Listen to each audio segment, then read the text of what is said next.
Bismillahirrahmanirrahim. Assalamualaikum warahmatullahi wabarakatuh. Bertemu lagi dengan pelajaran IPS untuk minggu ketiga ini. Bagaimana kabarnya kakak-kakak sekalian? Semoga disehatkan dan dimudahkan untuk mencari ilmu. Amin. Sebelum memasuki materi, ada baiknya kita mulai dengan membaca ta'awudz dan basmalah. A'udzubillahi minasyaitonirrajim. Bismillahirrahmanirrahim. Oke, untuk pertemuan minggu ketiga ini kita akan membahas tentang peta. Langsung saja dimulai ke materinya.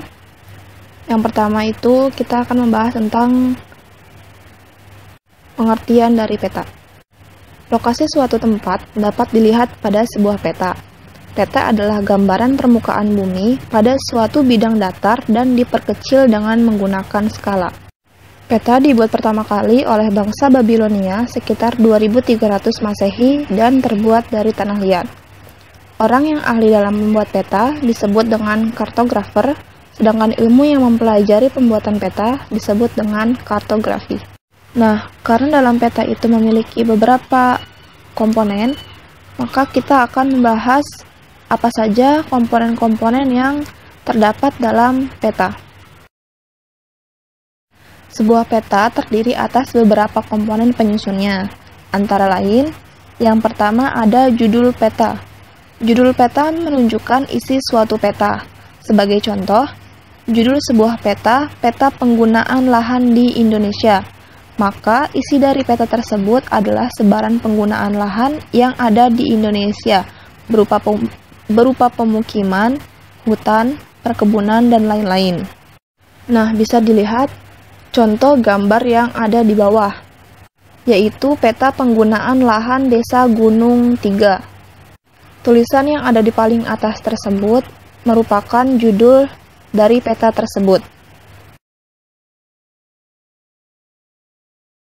Yang kedua ada skala peta. Skala peta menunjukkan perbandingan antara jarak dari peta dengan jarak sesungguhnya di lapangan. Contohnya, skala sebuah peta adalah 1/1.000.000. Berarti, objek yang jaraknya 1 cm di peta berbanding dengan 1.000.000 cm atau 1 km di lapangan.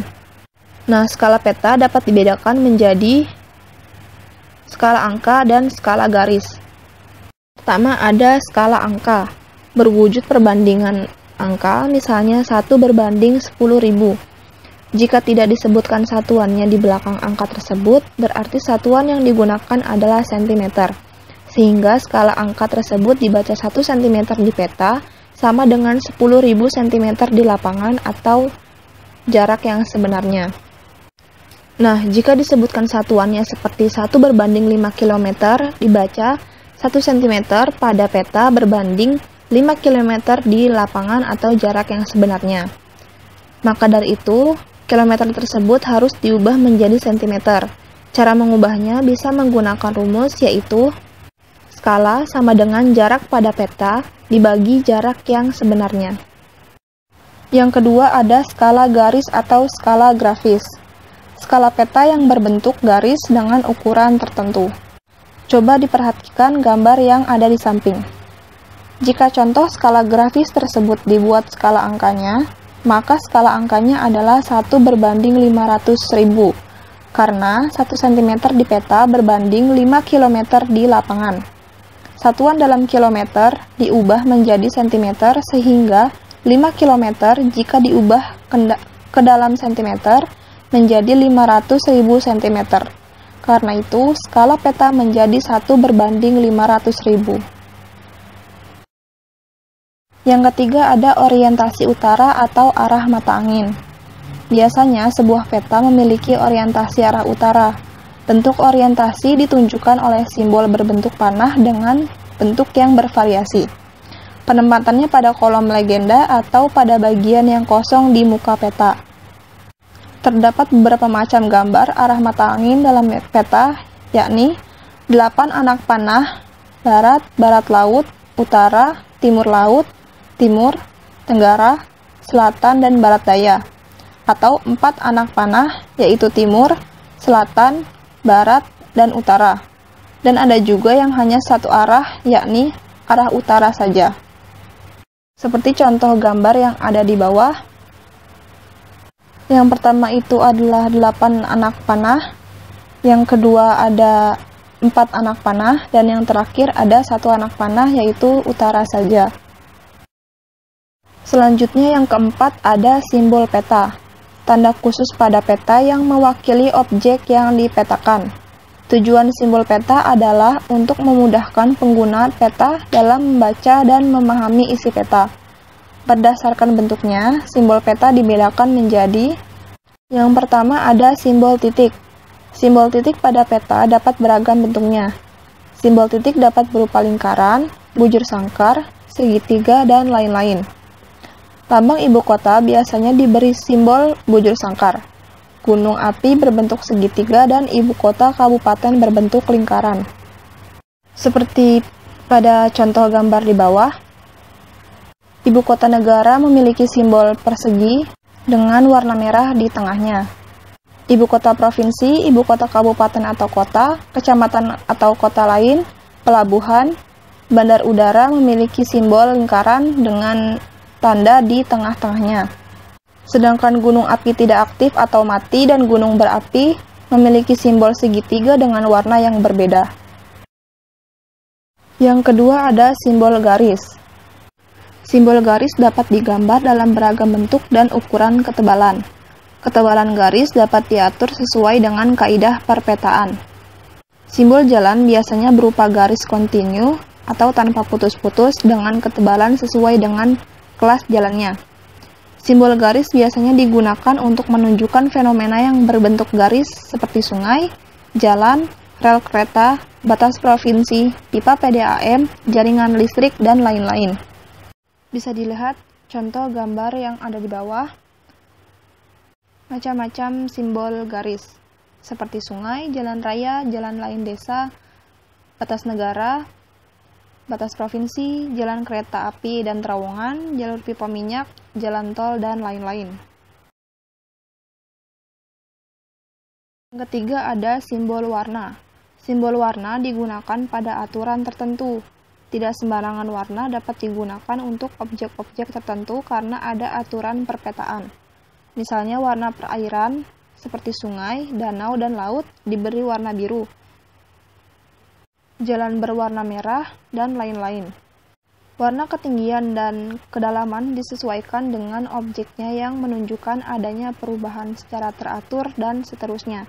Misalnya, kedalaman laut diberi warna biru dengan tingkat perubahan yang teratur dari biru terang ke biru gelap. Bisa dilihat contoh gambar yang ada di bawah. Untuk daratan memiliki warna coklat dan untuk lautan memiliki warna biru. Warna tersebut juga memiliki perubahan secara teratur. Jika dataran tersebut tinggi, memiliki warna coklat gelap, sedangkan jika dataran tersebut rendah, maka memiliki warna coklat terang. Begitu juga dengan lautan, jika lautan tersebut sangat dalam, maka berwarna biru gelap. Sebaliknya, jika lautan tersebut dangkal, maka berwarna biru terang. Simbol yang terakhir ada simbol area. Simbol yang digambar pada peta biasanya berupa ilustrasi dari objek yang ada di lapangan. Simbol area juga memiliki aturan tertentu dalam pemetaannya. Simbol area berbentuk fitur poligon yang menunjukkan suatu fitur kenampakan yang luas dan memiliki batas. Bisa dilihat pada contoh gambar yang ada di bawah. Simbol area adalah untuk danau, rawa, perkebunan, sawah, kolam renang, dan lain-lain. Masuk ke komponen peta yang selanjutnya. Yang kelima ada garis koordinat. Garis koordinat merupakan garis khayal pada peta berupa koordinat peta dalam bentuk garis lintang dan garis bujur.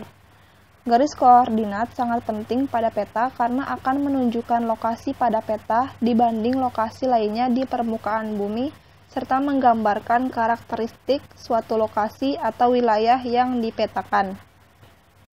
Bisa dilihat contoh gambar yang di bawah. Garis biru tersebut merupakan garis koordinat yang ada pada peta. Selanjutnya yang keenam ada inset. Inset adalah peta kecil tambahan dan memberikan kejelasan yang terdapat di dalam peta. Inset bersifat menjelaskan wilayah pada peta utama. Biasanya dalam sebuah peta ada peta kecil yang berada di pojok. Peta kecil inilah yang kemudian disebut sebagai inset peta. Yang ketujuh ada legenda. Legenda peta merupakan suatu daftar atau tabel yang menunjukkan tanda-tanda atau simbol-simbol konvensional, karena sering digunakan pada suatu tampilan di sebelah kanan atau pada tampilan di tengah dari peta. Legenda menunjukkan keterangan semua objek yang ada atau muncul pada muka peta. Seperti contoh gambar yang ada di bawah, ada simbol untuk jalan utama, jalan tol, tanda untuk rawan kemacetan, tanda untuk rawan banjir, dan lain-lain. Yang kedelapan ada sumber peta.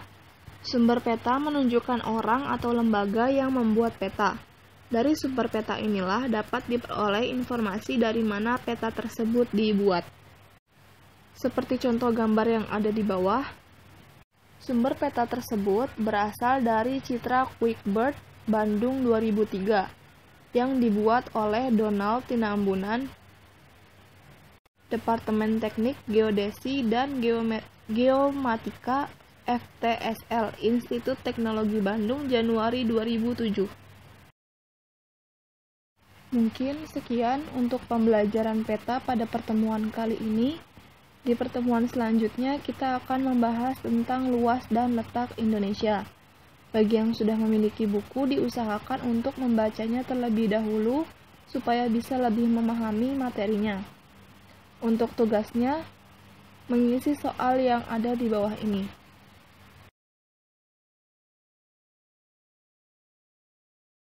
Alhamdulillahirrabbilalamin. Sampai di sini pembelajaran kita pekan ini. Syukron. Wassalamualaikum warahmatullahi wabarakatuh.